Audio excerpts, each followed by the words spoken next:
Hello' everyone, আজি হৈছে ৰাম মন্দিৰৰ প্ৰতিষ্ঠা দিৱস।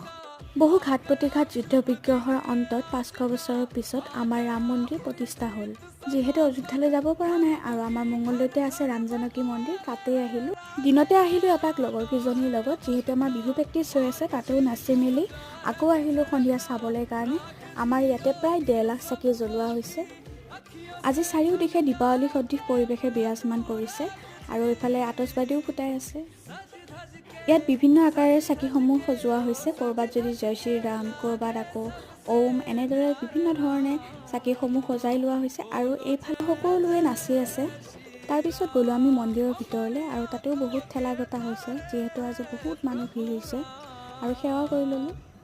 এইখিনি হৈছে মন্দিৰৰ ভিতৰ ভাগ।